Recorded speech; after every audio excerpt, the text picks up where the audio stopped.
everyone. Welcome to Connect to Love here on PRN FM, where each week is an unscripted exploration into the many facets of our connection to love, oneness, and the human spirit. I'm Lisa LaRose, and I'm joined by my fantastic co-host, Michael J. Russ. I want to say welcome to you, Michael. It is always such a pleasure to have you join me. It's a wonder to be here. I love joining you. It's a beautiful day, and I think we've got a great topic today, as we always come up with intuitively, and I think our audience here on PRN FM is going to really enjoy it. Oh, I think so too. It's always so fun because Michael is willing to play with me on so many different realms, and the last few conversations that we've had together have left me with so much gratitude and so much joy in my heart. And so I just want to say thank you to you, because it always allows for new explorations. And I have been celebrating a lot with friends, their birthdays. It always seems that they all come in clusters. Over the weekend, I had an opportunity to share some time with some friends I hadn't seen since they had traveled on a journey. And we spent probably 4 hours over a long lunch just enjoying each other's company and catching up. And it was so nurturing to me. And then I started to think that so many people wake up each day and treat life like it's something to endure, like it's a struggle that they have to push through. But what if we've been looking at it all wrong? What if your life was never meant to be endured, but instead celebrated? What if each day wasn't something to get through, but something to unwrap like a gift? We tend to treat celebrations as something reserved for special moments, birthdays, achievements, holidays, but what if the real celebration is simply the gift of being alive? Not because everything is perfect, but because life itself is the gift. And what if the gifts we've been waiting for are already within us? I know it's a different perspective, but within each of us, we have these gifts waiting to be shared with the world. I truly believe that. It might be the gift of laughter, music, positivity, wonder, love, hope, peace, art, whatever lights you up. And it's really beautiful when we align with our authentic selves and discover what we want to experience and share with others. We often find it's exactly what the world needs. And so today I'd love to explore this conscious choice of beginning to live life as a celebration, not waiting for permission, not waiting for everything to be perfect, but choosing to see each day as the gift it truly is. And just such a fun thing to explore, because I think when we make a conscious choice to begin living life as a celebration, it puts everything into perspective. It really allows us to enjoy the laughter, the music, the presence of other people, the small kindnesses, and all that we wonder about on the show and beyond. So I'd love to hear your thoughts, Michael, as far as how you see life as a celebration. Thank you so much. That was really wonderful as a description of what we're going to be talking about today. My view, listen, celebration, looking at each day as a celebration is another way of perceiving life. And we have, tons of perceptions. We have hundreds of them about everything. We perceive everything because life is perceptual. And in my view, seeing life as a celebration is a perception that has immediate value, because for me, when I think about celebrating every single day, and in my own way, I actually do. I'm fascinated by sunrises and sunsets because they represent the bookends of your day, so to speak, and at least the bookends of my day. And then what I put in between them is up to me. And even that is a celebration. So I see celebrating that perception that, this life is a celebration as something that I can use to enhance my life in many, many different ways. My connections with people, again, my mornings, my evenings, celebrating my every day that my little corgi Cobalt is learning something new, celebrating my relationship. We're always toasting. My girlfriend and I are always toasting. With a glass of wine, the first thing we do everywhere is toast. We toast to true love, actually, is what we toast to. And oh, that's it beautiful. Yeah, every time. Before the first sip, we do our best to, or at least by the second or third sip, we toast to true love every day. Yeah, I mean, seriously, it's like, but it's, it's those little things that it's like saying, I love you to your partner. When you're together for a very, very long time, I'm talking a couple of decades, it may not seem like an important thing. It may seem, oh, yeah, they're with me because they love me. That's why we're still together. I'm with them and they're with me because we love each other. We don't really need to say anything, or it's no big deal. Well, actually, it is. Because in my view, and I told you this before, I've told you this, love is the thread that connects everything in the universe, animate and inanimate, everything. It's energy. It's the highest frequency of energy in the universe. And so why would you be lax about it? Why would you not celebrate it every single day in your own little way? Come up with it. Hug in the morning before you get out of bed, even though you're rushing off, you're going to rush off to work. Take 5 minutes with your partner. If not that, 1 minute with your partner to caress and cuddle and hug and tell each other how you feel about each other. Celebrate them being in your life. It sets the stage for an absolutely amazing life.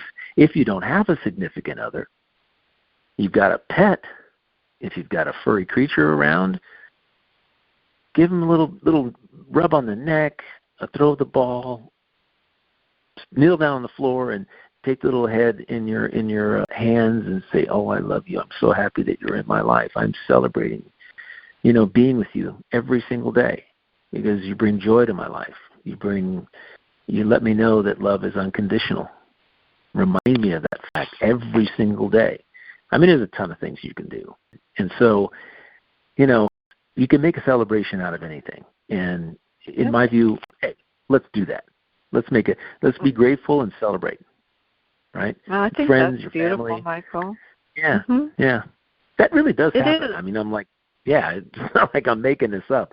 Those are the things that I do because I want to stress the importance of connection with another person, with another little being, and the beauty of life.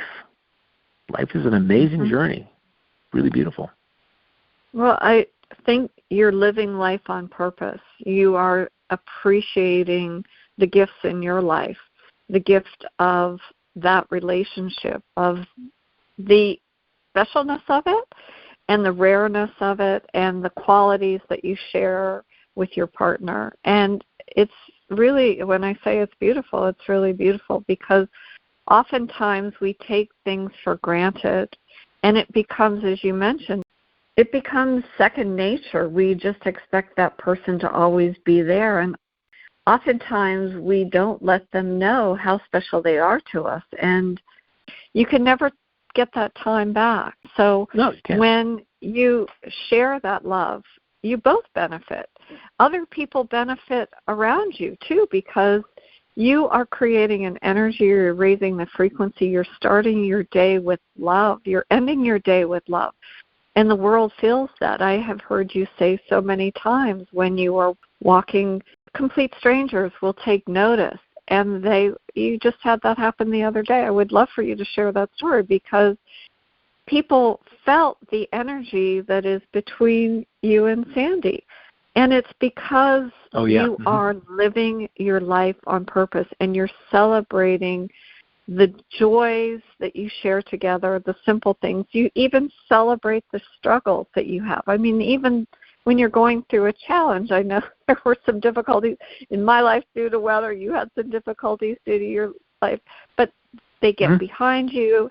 And as you said, you sit over dinner, you laugh about it. It's in the past. You move forward. You're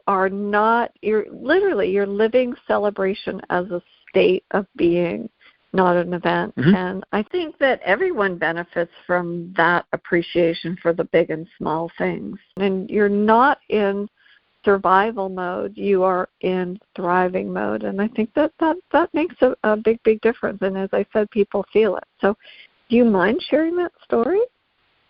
No, I don't. We were taking a little dog out for the Corgi out for lunch with us, which we do once a weekend with him, take him out. And we had finished lunch, and we were walking through a community, which happens to be a very high-end community. I think there's a house there that's less than $4 million. And there's a couple of restaurants there that are very, very nice, and we know the people. We've connected with them over the last 15 years. So we were walking from one restaurant to say hello to the manager of another, and this couple, not a couple, but a couple of young ladies were sitting down on our way back.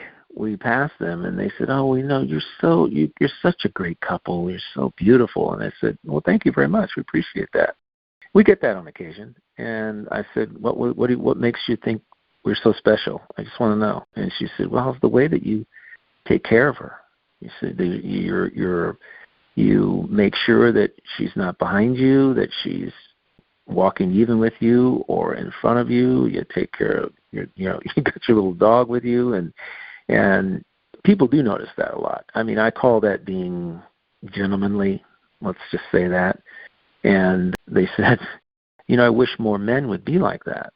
Would be more chivalrous, more caring, more loving." She says, "I just got a divorce, and my husband, if he were here and I wasn't divorced from him, he'd be walking 10 feet in front of me, and I'd be back here somewhere. Like, why would that be the case? I consider everyone a loving being, and I'm not here to, I'm not looking for reasons to say otherwise.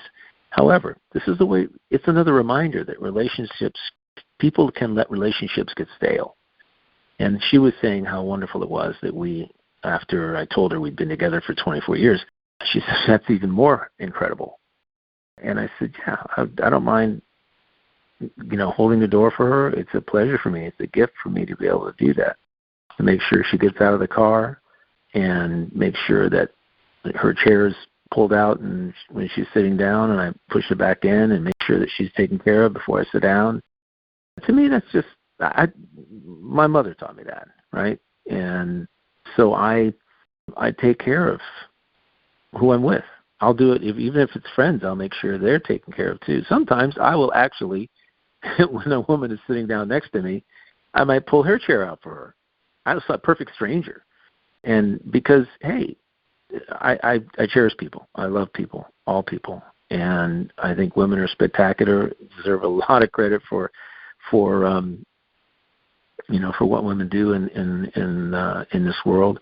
Don't get enough credit for doing it. So I just like to be. It's an extension of who I am. That basically is what I was saying. And I told her the same thing. It's just an extension. And she said, "Yeah, I've seen a couple of other people, and they've done the same thing." This gentleman who just pulled up here about 15 minutes ago, he got out of his car and ran around and opened the door for the woman he was with.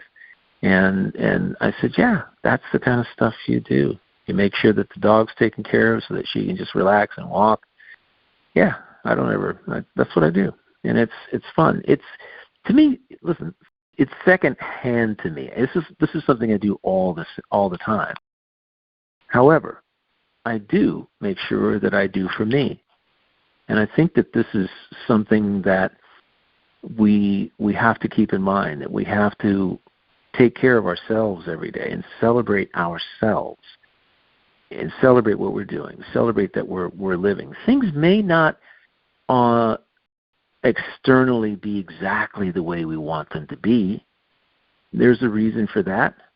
Some of it is our beliefs. Some of it is our perceptions about where we are and what's going on, and that's the reason why we think it's not right. I told somebody the other day, and I think I mentioned it last week, I'm exactly where I'm supposed to be.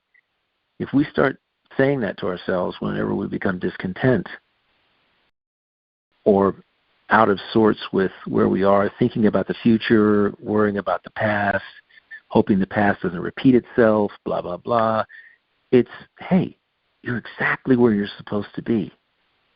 Celebrate that. Celebrate that moment. Just a little bit of celebration for yourself. Maybe a little giggle. Maybe just a smile on your face. a feeling of warmth throughout your body, that you're exactly, even in the deepest struggle, you are exactly where you're supposed to be. Because if you don't know struggle, you're not going to know what it's like to not struggle. The contrast is what makes evolution and transformation so rich and valuable. If it was always great for you, if things were always smooth, you wouldn't know the difference. You wouldn't know the difference. And it's that difference, that contrast, that really, again, makes this life a celebration. It's what makes it rich and diverse and full of it. You know, if all you felt is joy, then it's going to be, when you feel the opposite, in many cases it might hit you harder because you're unfamiliar with it. And so people, these two young ladies were both divorced recently. And I said, well, the good thing is, you know exactly what you don't want in your life. Why would you sit around and lament about the relationship and the business of the relationship and the separation and all of that, the discord that went on? You know, don't think about that. Think about the fact that you now know exactly what you want to feel in a relationship, how you want the relationship to go. And if you just focus on your own joy and your own excitement and your own passion as a single person, I said, what you're putting out is going to automatically bring that person to you that is resonating that very same thing, those frequencies, that energy that you're putting out. You know, and they both told me, you know, I just asked them quickly, why'd you pick the person that you picked to marry? And both of them had given reasons, one trauma related previously in childhood, and the other one, you know, I don't know. They were both going to therapy. And I said, literally put, you just know what you don't want. And so now just focus on the joy of being who you are and learning to know yourselves and finding out what brings you joy, what excites you, what you're passionate about, and then let the rest go. You know, right. And I'm sure you reminded them that the experience happened for them, so that they could grow and they could become whom they were meant to be. I think it's a fantastic story, and I love that they recognize that in you. And it's interesting because, as you said, Michael, it's just natural to you. It is so natural for you to be who you are. You're so authentic. And I think when we align with our authentic selves, we discover oftentimes what we most want to experience. And perhaps those two young ladies, they were in those relationships before they knew who they were or what they wanted to experience. And then when they got there, then they understood that they were here for another reason. And I believe truly that the gift is within each one of us. Every human being carries a gift that feels natural to each one of us. And it doesn't have to be something grand. It's always something simple. The gift of laughter is, to me, one of the greatest gifts that we can share with somebody, or the gift of deep listening. You're a wonderful listener, and that's why people feel drawn to you.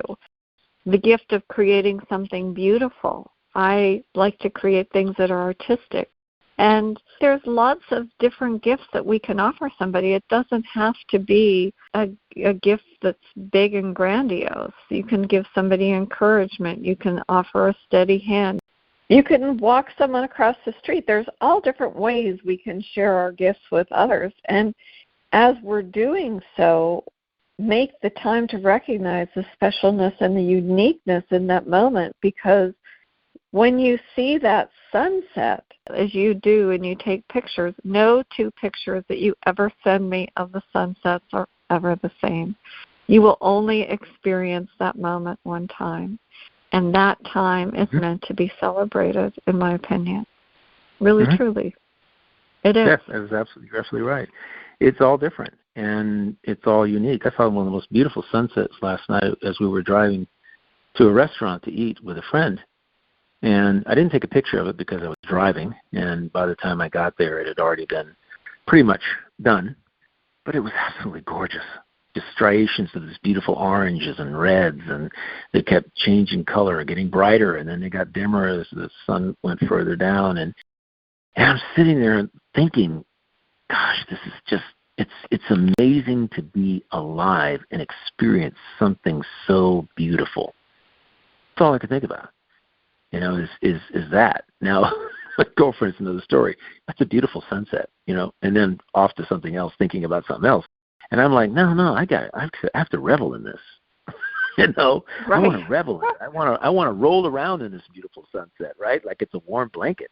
That's what I want to do, because I'm so busy celebrating how amazing I feel at not only experiencing that, but experiencing everything else in my life.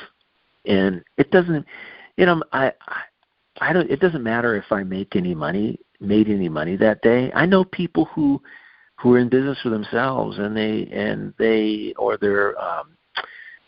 work out of their homes, or they are giggers, they're freelancers, and their attitude goes up and down based in their experience of life, how they feel about themselves. It all ebbs and flows based on whether or not they made any money or not. I'm going, you know what? If you shift that to just accepting that you are exactly where you're supposed to be, doing exactly what you're supposed to be doing, right? And let the chips fall where they may. You don't make money every day. Sometimes you're just planting seeds, and other times you're harvesting. Mm-hmm. But always be planting seeds. Always be planting seeds. Always be kind. Always be connecting with people authentically. Thank you very much for the comment about being authentic. It's taken a while to get here, and we, even for me, I'm 4 decades getting here. 4 decades, and some would say, "What are you supposed to be doing in your life?" I said, "I don't know. I'm 67, and I still don't know. I haven't even hit my stride yet. I'm just, starting to jog it up." And that's I like that expression. That's great. Yeah, I'm starting to. I might get to run here in a little bit and get into a fast run. I mean, like a 100-yard dash. But I don't know. I have a sense that it's speaking to people about the things that we talk about in these podcasts, and what I talk about on Life Moves, my podcast, and in this radio show. I mean, literally, it's I've got this serious desire to help people see that they can shift their entire life, how they feel about themselves, and the way that they feel on a daily basis, a moment-to-moment basis, if they just examine the beliefs and perceptions that are driving how they're feeling in that moment. It's like, wow, mm-hmm. It's like flip a light switch. Flip a switch. You know why? It's interesting. I've been to the experiences. I've had my closest friends pass away from me earlier, in my life. Girlfriends, loves of my life have died, and all these things. There's only one thing that I think whenever somebody says somebody passed away, and that is, have I celebrated the life of someone who's still alive lately, a friend? Have I reconnected? Have I celebrated our connection, our friendship? That's what I think. I don't think about, I wish the other person, in my mind, I send them love and I send them light for ascension. However, their experience, they've shed their suit of clothes and they've moved on to their non-physical form again. But there's plenty of people around here in physical form who I can really share some light with. And so I feel good about when someone passes away, because instead of lamenting about, oh, I'm sorry we lost them so young, blah, blah, blah, blah, I'm thinking, yeah, that was the decision that they made. It happened. However it happened, doesn't matter. The how and the why doesn't matter. What matters is, how am I processing this based on where I am now? And it always comes back to this one thing. Let's celebrate. Have I celebrated someone close to me recently or not? Am I celebrating friends? Let me pick up the phone and call somebody and reconnect with someone and see how they're doing. Instead of, oh, that person passed on. Oh, I hadn't talked to him in 10 years. I hope that, I don't know what happened, but no. Celebrate their life now while they're alive. Whose life can I celebrate? Okay, let's go through the Rolodex. No, we don't have Rolodexes anymore. We've got phones, and we've got, right. we don't even have address books anymore unless they're in a digital form, right? So two of them here from 40 years ago, and numbers keep changing, and you have to keep crossing out. But the bottom line is, you celebrate the living. When someone passes, you celebrate the living. Come back to it. The love, the joy, the celebration for someone who you care about. Do it now. Don't wait. You got a disconnected relationship? Celebrate. Go back and reconnect and celebrate. Because all the other stuff doesn't matter. It's just illusion. What you were ticked off about, the reason you haven't talked to him for 10 years, it doesn't exist anymore because they're not the same person, and neither are you. The person who said that thing doesn't matter. They're not around anymore. We've all had different experiences. So celebrate. Yep. It's interesting because all I could think of when you were saying that was Kung Fu Panda. Yesterday is history. Tomorrow is a mystery. But today is a gift. That's why they call it the present. That is amazing. I love that. I like that. That's why they call it the present. It's a gift. And I think sometimes that's exactly what it is. That you had said something about the struggle, and I think oftentimes our ego is trying to muscle the world into place. We want it to be a certain way. I have to make this happen. That's the energy, and it's exhausting. I had that this week, and I was sharing that with you. I was trying to work through an exercise, and I had to go back to the teachings that we had in the last episode and say, why is this happening for me? What is the root cause of why this is causing me frustration? And I had to walk away from it 3 times before I could actually come back. But I recognized that it was pushing my buttons, and it was making me be not authentic to who I was. And so when I just allowed myself that grace and I said, no, you know what, this isn't in alignment with who I am and what our vision is for the show, I had to take that step back and really anchor into the truth of what my belief is about the love and connection and the purpose of why we share our thoughts every week. Really, it was a good, I always call them like come to Jesus moments for me. Like, that's what I call really them too. Yeah. Like looking at my stuff and owning the truth of who I am. And I was saying to Michael before the show, I am oftentimes very verbose. I consider my gift of language was all my years of advanced English in high school. I have a good command of the English language, but sometimes it's difficult for me to be succinct. And so I used things, and I was able to really come to a place that led me to where I wanted to be. And I speak a lot oftentimes about Wayne Dyer, but he was really influential in my journey, and I had an opportunity to be around him and meet him at an event in Lilydale. But he had written a book called I Can See Clearly Now, and he reflected in that book on how his whole life was a series of coordinated accidents. And I love that. He said that it led him to his purpose, and he realized that when he surrendered, like I did the other day, to his small self and to the higher will, then his path appeared. And it was, for me, the gift in the exercise was that I had a realization that I did need to continue. I could have all these other opinions, but if I was going to be true and authentic to who I was, I had to sort of dig in my heels and say, no, you know what, I have to do this my way. And it wasn't, I didn't have to make it happen energy. It was just that it was the discernment between the two. And then when I came to something that would work, it filled my heart with so much joy. And then there was that alignment, and that was a gift to me. And I recognized that the gift was in that frequency of love that I felt wrapped in those words, like you do with your toast. Oftentimes, it's just that energy you're creating around something, and it leaves you with such a warm feeling.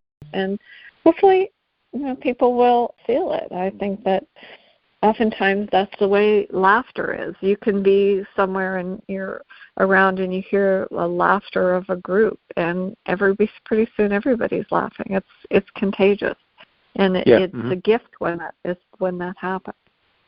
Yeah, it is. It is. You made me think of something when you were talking that I know I do, and I believe you do as well. Have a deep desire to see the virtual light bulb go off in people's heads. We have that desire that light bulb is the light bulb of awareness, and I get it. Oh yeah, this is the way to move forward to bring joy and happiness and love back into my life is to generate it from within. Focus on me, make sure I'm happy, I'm joyful, I'm living a life, celebrating life. And when I do that, wow, yeah, the rest writes itself. Because I'm then going to be drawing to me, that what I'm attracting to me into my life is the exact same thing that I feel about myself. And I had to tell a friend, just a hard talk, that they were wondering why their life wasn't going the way that they wanted it to go. And I said, well, how do you feel about yourself? And he goes, I hate myself. And I said, well, that's the reason why. Yeah. It's like he said, I hate myself. And I'm going like, okay, what's it going to take to flip that to I love myself? And he simply said, I can't do it. I can't do it. I just can't do it. And I said, well, I'm giving you this is the best I've got to share. This is it. Now it's in your balls in your court. Figure out whether you want to hit it back or let it just drop and fade away. I mean, there's nothing that I can really do, because that's the showstopper. If you don't care about yourself, why would you expect other people to care about you? And that was where he was at. He was seeing the external world for validation, of him being who he is, instead of validating himself. We have to validate ourselves. We have to celebrate who we are. All of our little, what we perceive to be foibles are really gifts. They're really gifts. I took piano lessons. That's a strange thing. And I love to see people play the piano. However, I also took drum lessons, and piano it just wasn't a fit for me. And I'm very dexterous with my fingers and hands, and it just wasn't the thing for me. Put a drumstick in my hand, sit me down at a drum set, and I've got all kinds of creativity. Any kind of musical instrument, that percussion instrument, I've got lots of creativity. It just flows from me. So do I lament about not being able to play the piano or not being very good at it? No. It just taught me that, hey, that wasn't the direction I was supposed to be going, and there's another one that I should be. And so, it's interesting. I have a lot of respect and celebration for people like Prince that can play, 50 instruments, make their own recording because they're so talented in everything, horns and guitar and bass and drums and everything else.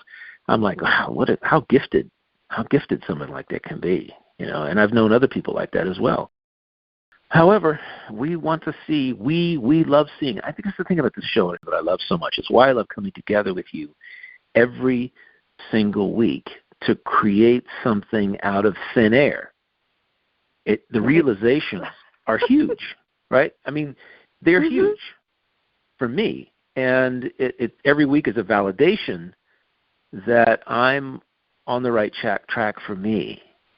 It really, really is. We talk about so many different things. This concept of this topic of celebration is, to me, perceptually one of the most beautiful topics that we could talk about. We talked about gratitude last week and curiosity, all those things. However, one of the interesting things is every one of them involves some form of celebration. Every single one of them. You got to celebrate your curiosity. It's got this wrap everything in celebration. Let's do that.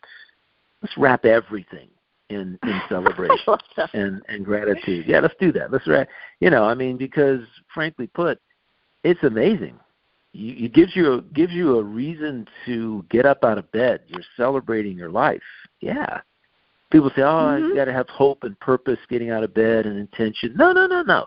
You just have to celebrate that your eyes are open. Let's take it down to its, and that you can get out of bed. Right. Celebrate that first, right? And that there may be an animal on the bed, right? Celebrate them, give them a little hug and give them a little love. My corgi jumps on me and likes to bite my little hands in the morning. So if I don't get out of bed at a certain time, his little 35-pound body is going to be popping all over me, and it's his little way of celebrating life with me. So I laugh. I love it. I don't scold him. I laugh, right? I laugh. That's and great. It's funny. It is. So, it is. Yeah, it's a gift. It's a gift. You're right. I like it. And, we oftentimes treat gifts like they belong in colorful paper, and we forget that it's not just for birthdays and holidays. That, as you said, the present, and I can just imagine it. When you were speaking, Michael, about the piano, and I just wanted to circle back to that because when you spoke about the difference for you between the piano and the drums, and I think this is a really important discernment. That's why I wanted to go back to it, because when you are giving yourself a gift or acknowledging your gifts, you should be having fun. And it's really an important discernment because it should not feel like depletion.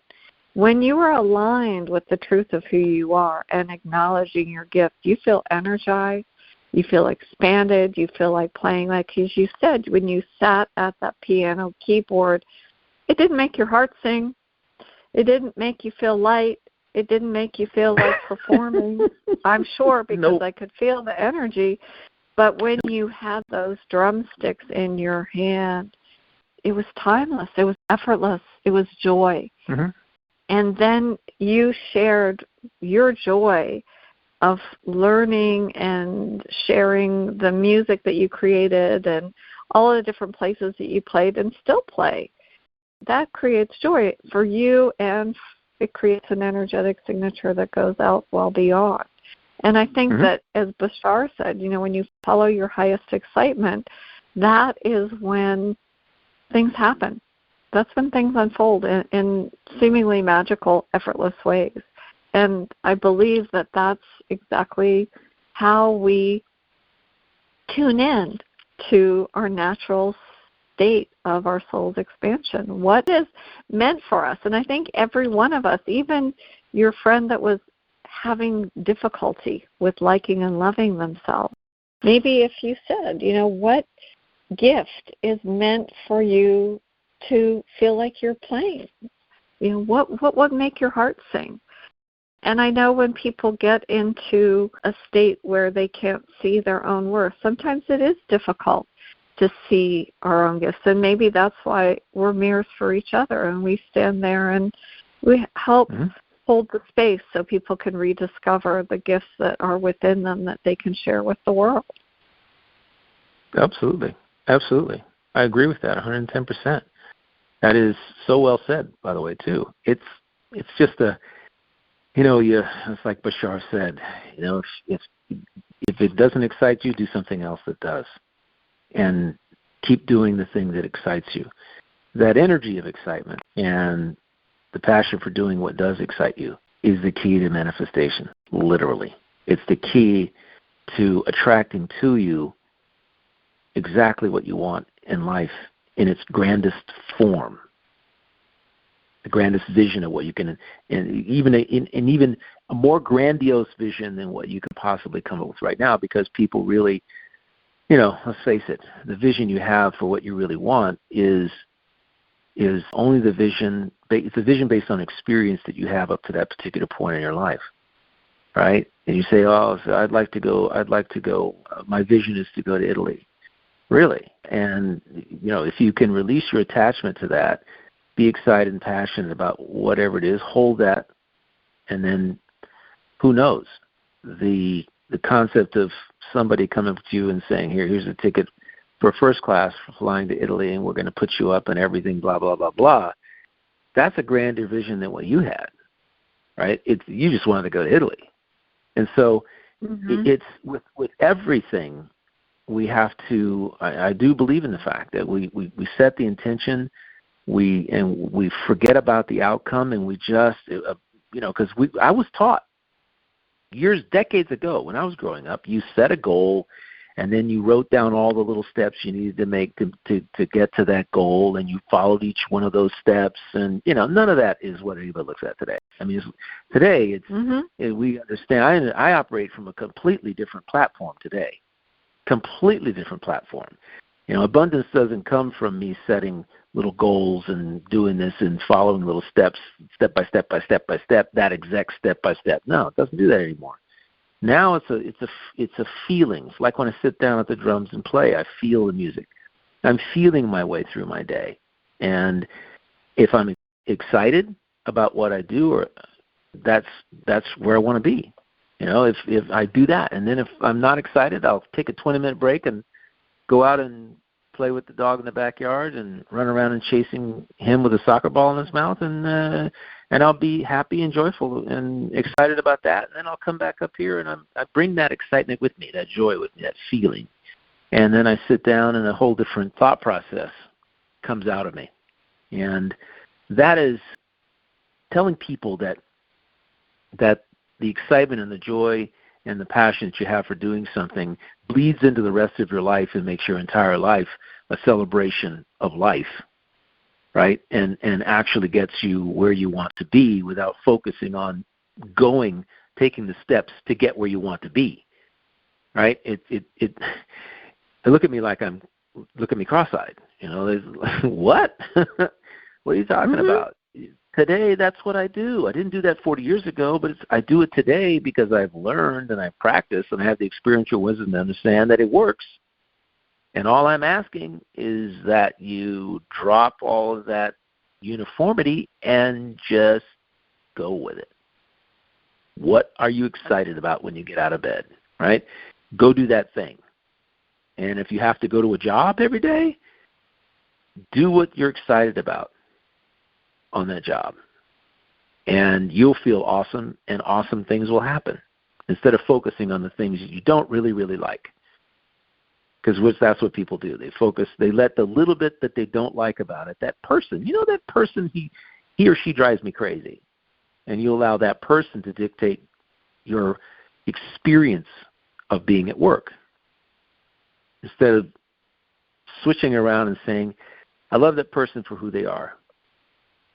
They're authentic. They're being their authentic self. I have to accept and allow them to be who they are. I'm no longer going to try to control them.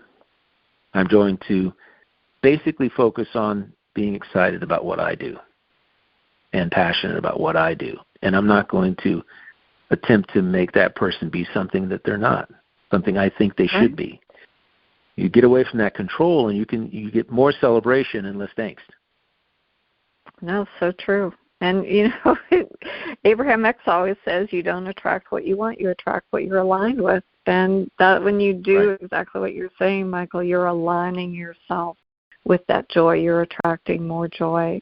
You're attracting more ease. And I think that when you were mentioning about the goals, and it was almost the steps to having proof. You had to do this, and it was like, okay, if you can achieve this, then you can go to the next step. And there was never any wiggle room.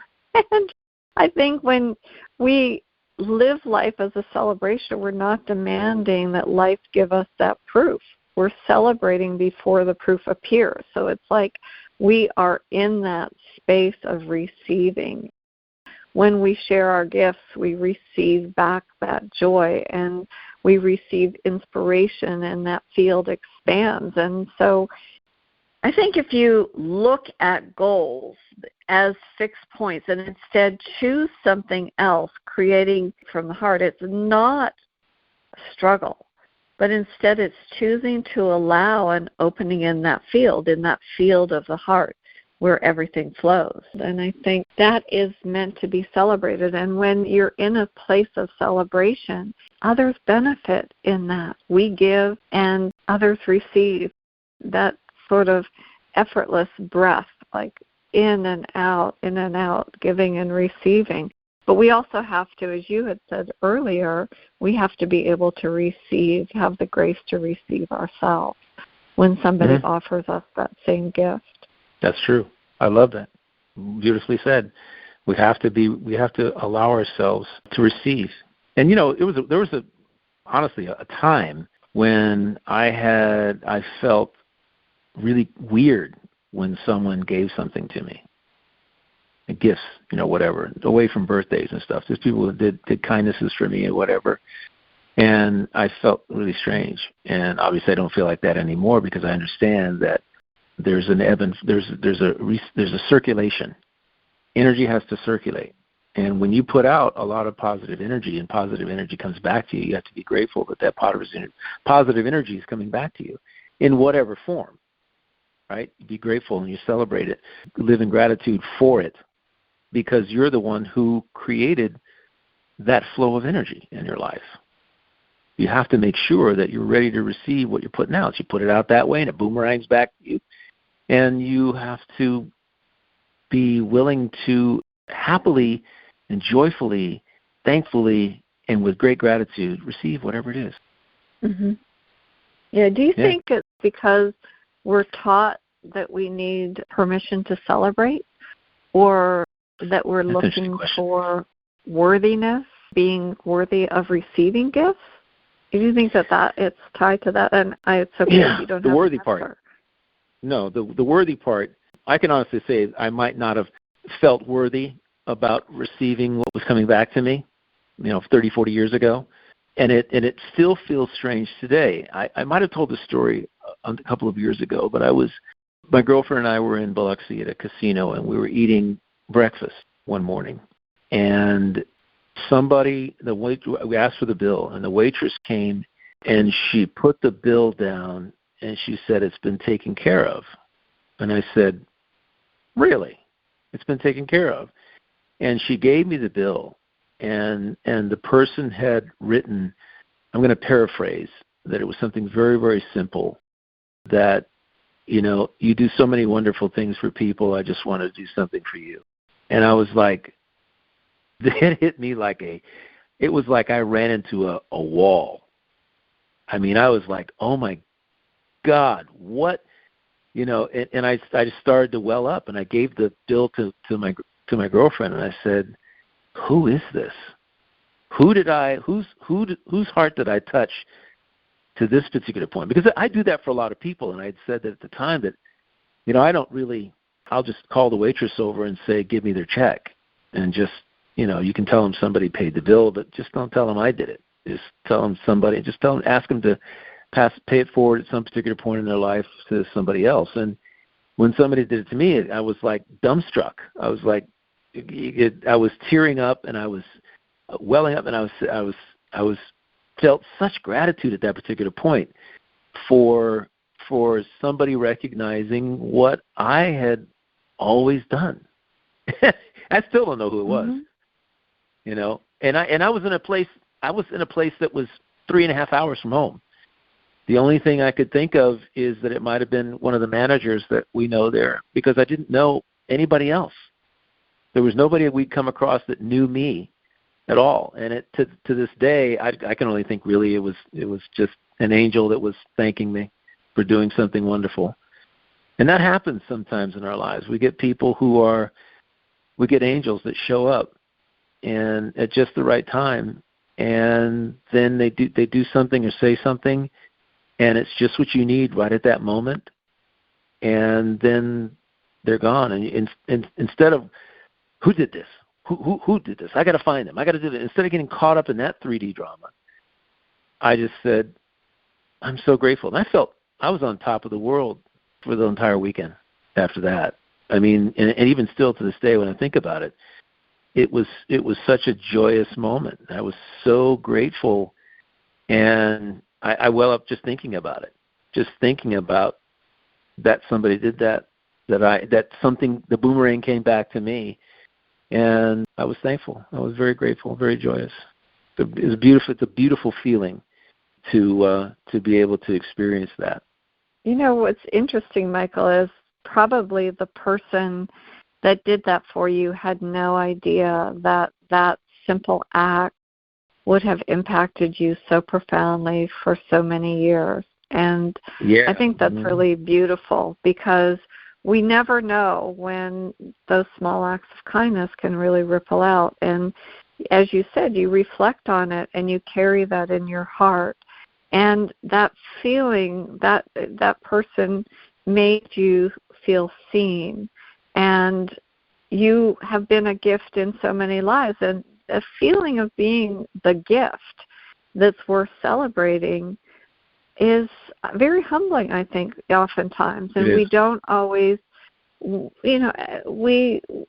been taught not to be arrogant, or whatever the terminology is. I can't even think of it at the moment. I think I've blocked it out of my mind. Even worthy. Yeah, but I think that when, but when we see that we can have gifts that is exactly what the world needs, and there is so much that can be done. A friend of mine went yesterday to see the monks and for their final arrival in D.C., and she sent me a short video, and just I listened to a few of the things that they said, and just the number of thousands of people that have shown up on their journey, but also the ones that welcomed them into D.C. It's really amazing. And the physical endurance that these gentlemen had to undergo over the cold weather and the winds, and just walking every day on that journey, it was really unbelievable. But it was something that they could do. The thing with these monks is they don't have many possessions, but the gift of their smile, the gift of what they can offer, and they did. And it just filled my heart with so much joy. I know it forever has left so many people changed along the path, and the prayers and the things, the exchanges that they had with children. I know, like that simple act of paying for that check will leave them forever changed, as it did you. Yeah. Something that's interesting is that everybody who came into contact with or heard about or was exposed to those monks walking across the country is forever changed, because once you're aware of something, obviously you cannot be unaware of it. Yet the recordings, the reporting on it has been something that I even saw. I saw something here when they actually arrived. Yeah, they had it here, which was, they reported it. It was the first time I'd seen it on our local television when they actually got there. So they're special human beings. The love that we're putting out, the joy, people. It's that old, if they can do it, I can do anything kind of thing. That perception that if they can walk all the way across the country in this inclement weather, then I've got nothing to complain about. Why would I be complaining? They just showed me that what they did was one of the ultimate loving gifts that they could give to humanity. And I thought that was brilliant. I thought what they did, the whole concept, it wasn't my mission, it was their mission, but I think they accomplished that mission by helping other people understand and connect with something greater than themselves by experiencing them. Mm-hmm. I agree. And they had on the podium behind them a lot of other thought leaders, I guess, individuals that were leaders in their community as far as religions. All different religions were represented, and politicians. And what I thought was so moving along the way, so many different police officers and widows of fallen police officers gave this one monk their badges that were inscribed with very profound messages. And he felt so humbled and so honored that he was gifted with those simple tokens, but he knew how much it meant to for instance, the one widow of the fallen officer. And there was so much to be treasured in that simple, small act. And I think for any of our listeners, it doesn't have to be a grandiose moment. We can find one mundane thing in our day-to-day and treat it like a red carpet event, like a celebration, and to recognize that you are a gift that the world's been waiting to unwrap, and just to really cherish everything that you have. Mm-hmm. I love it. That's so well said. That's what it's all about. Their demonstration of love should help us all understand love from a deeper level. Love for themselves, love for humanity, and everything in between. And that's the joy of what they did. I think we all have to be exposed to that. And hopefully people who are exposed to it won't just go back into their daily drama and forget about it. It's a gesture.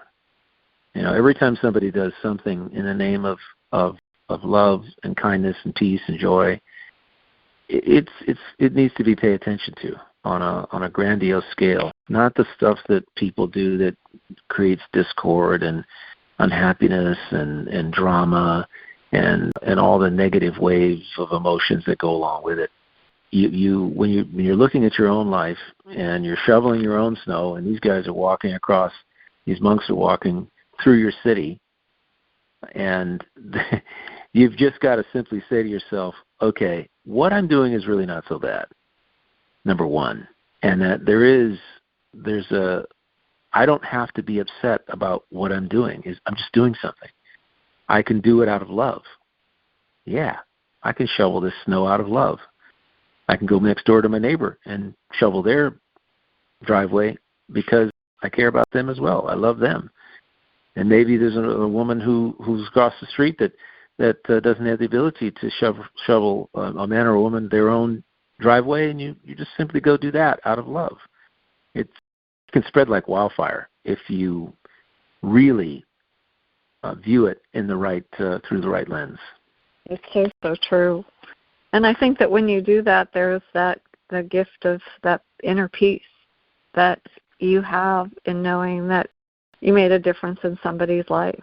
And perhaps they receive that gift as a smile in their heart, no matter what it is. And oftentimes it's just that simple. We don't have to control those external circumstances. We can allow the world to align and offer us different options. And that's what there is to be celebrated. And I think that when you do that, you don't ever look at a sunset quite the same ever again. And you recognize the gift in every opportunity, in every sunset, and celebrate it.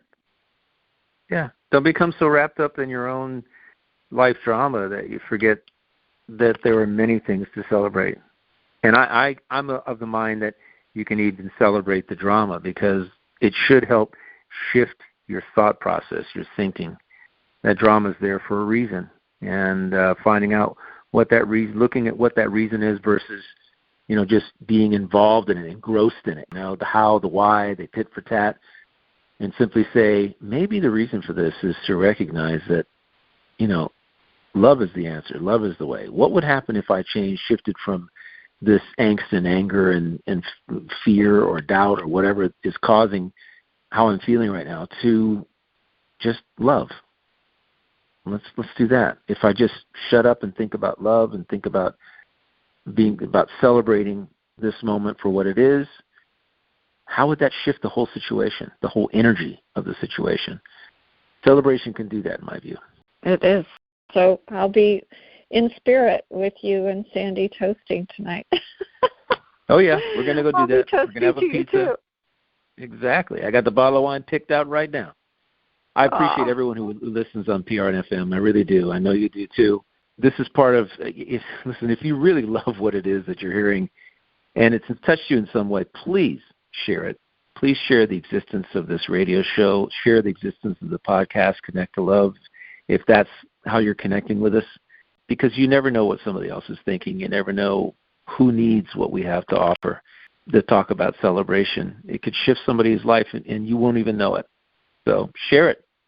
Please do. And that's what makes this time so special, because it's a space for remembering who you are, reconnecting with your heart, and choosing love, one thought, one moment and one connection at a time. And Michael's right. Live it, share it, celebrate it, because your life is precious. Enjoy it always, always, always, always. And, of course, peace out.